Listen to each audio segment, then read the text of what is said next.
Imagine the most powerful city on Earth. Walls so thick that chariots race across the top. A river cutting through its heart. Armies that had never tasted defeat. A king who called himself master of the world. Now imagine it's all gone in a single night. Not burned, not buried under rubble, not slowly starved into submission. Just taken, quietly, almost without a fight. That is the story of Babylon, one of the greatest cities the ancient world had ever seen.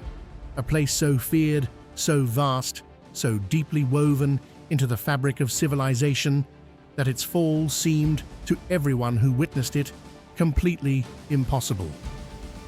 And yet it happened.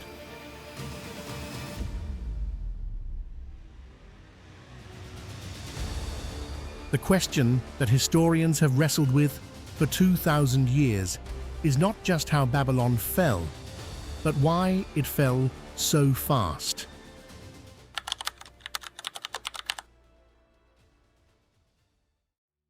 Babylon sat in what is now modern Iraq, along the banks of the Euphrates River. At its height, it was one of the largest and most populated cities on the planet. It wasn't just a city, it was a symbol of power, of wealth, of divine favor. The Babylonians believed their city was protected by Marduk, the king of all gods. They believed on some level that Babylon could not fall. That belief, that dangerous confidence, would become one of their greatest weaknesses. But to understand the fall, you first have to understand the height. Under King Nebuchadnezzar II, who ruled from 605 to 562 BC, Babylon reached a level of power and prestige that few cities in history have ever matched. The city's outer walls were reportedly wide enough for 2 4-horse chariots to pass each other at full speed. Greek historian Herodotus described them as among the greatest wonders of the ancient world.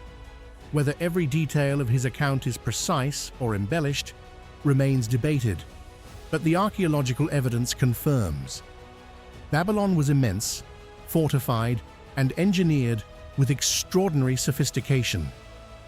The Ishtar Gate, glazed in deep lapis blue, decorated with lions, bulls, and dragons, was not just an entrance, it was a declaration. You are entering a city that belongs to the gods. Nebuchadnezzar expanded the empire aggressively. He defeated Egypt at the Battle of Carchemish. He sacked Jerusalem. He deported entire populations to serve Babylon's ambitions. His empire stretched from the Persian Gulf to the borders of Egypt. Babylon was not just wealthy, it was the center of the known world. If you're fascinated by forgotten civilizations and the mysteries hidden beneath ancient history, subscribe for more stories like this.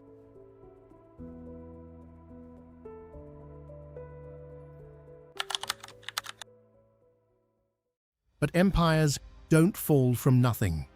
Far to the east, a new force was building. A man named Cyrus, later called Cyrus the Great, had united the Persian and Median peoples into a coalition that would become one of the largest empires in history. Cyrus was unlike most conquerors of his era. He was militarily brilliant, yes, but he was also politically shrewd. He didn't always destroy the peoples he conquered. He absorbed them. He let local cultures continue. He framed himself not as an invader, but as a liberator.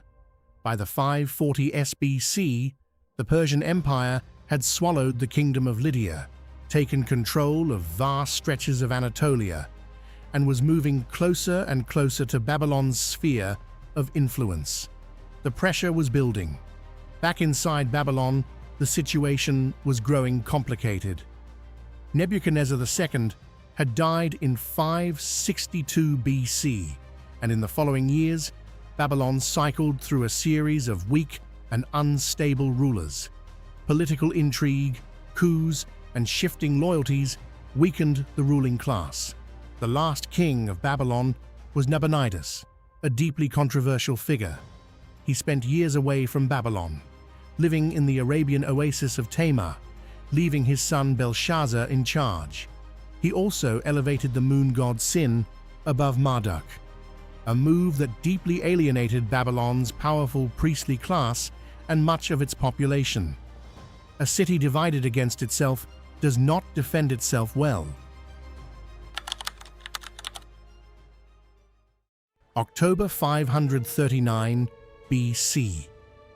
According to ancient accounts, both Herodotus and the Babylonian Chronicle, known as the Nabonidus Chronicle, the Persian army arrived at Babylon's gates.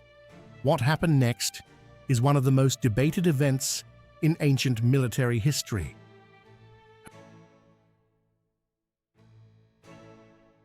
Herodotus records that Cyrus diverted a portion of the Euphrates River, which ran directly through Babylon, by channeling it into a nearby marsh.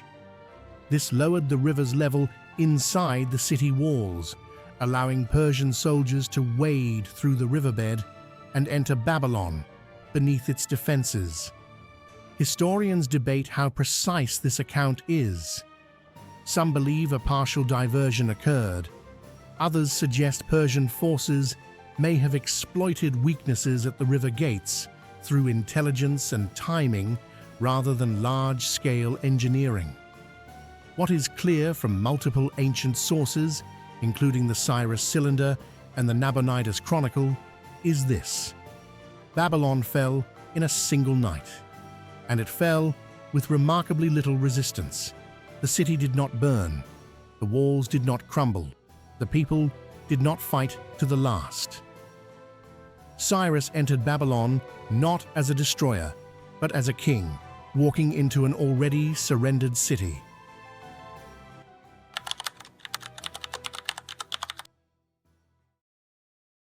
This is the part that history books often skip past too quickly. Babylon's walls were not breached by superior force. Its army was not annihilated on an open battlefield.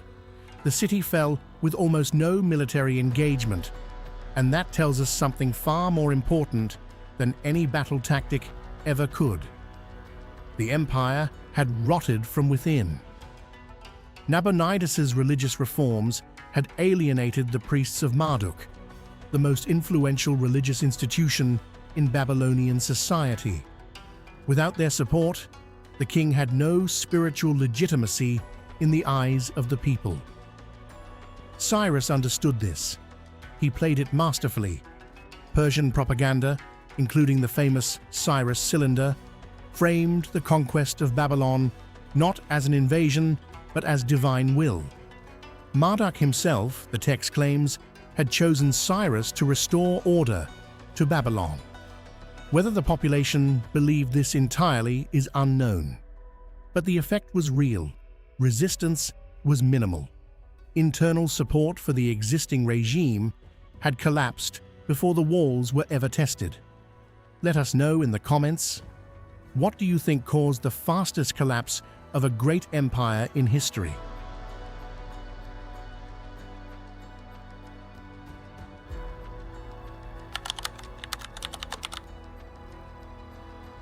Cyrus entered Babylon in October 539 BC and was received by many accounts not as a conqueror but as a ruler, bringing stability. He allowed Babylonian religious practices to continue. He returned statues of local gods that previous kings had removed. He issued decrees permitting deported peoples, including, according to the Hebrew Bible, the Jews exiled by Nebuchadnezzar, to return to their homelands.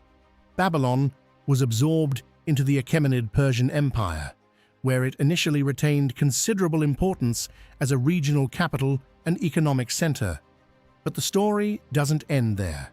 Over the following centuries, Babylon declined. Alexander the Great conquered it in 331 BC and briefly made it his capital, dying there in 323 BC. After his death, The city fragmented under his successor kingdoms. Trade routes shifted, the population scattered. The great irrigation systems that sustained the region fell into neglect. By the early centuries of the Common Era, what had once been the greatest city on Earth had been reduced to ruins, buried slowly beneath the desert sand. The fall of Babylon is not just a story about one ancient city. It is a story about how power works and how it fails. Babylon fell not because its walls were weak. It fell because its leaders made decisions that eroded trust, fractured unity, and allowed a rival to walk through the door that internal division had already opened. The same pattern appears across history, again and again. The Roman Empire, the Mongol Empire, the Ottoman Empire. The fall is rarely just a military event. It's almost always a collapse that began long before the enemy arrived at the gate. Babylon forces us to ask uncomfortable questions about the civilizations we live in today, about what holds power together, about what happens when that trust breaks. The Ishtar Gate still stands. It was excavated in the early 20th century and reassembled in the Pergamon Museum in Berlin. Thousands of people walk past it every year, past the blue-glazed bricks, the ancient dragons, the lions of Nebuchadnezzar, without knowing they are looking at the entrance to a city that once believed it could never fall. More untold stories from ancient history awaiting, and the next one might change how you see the past forever.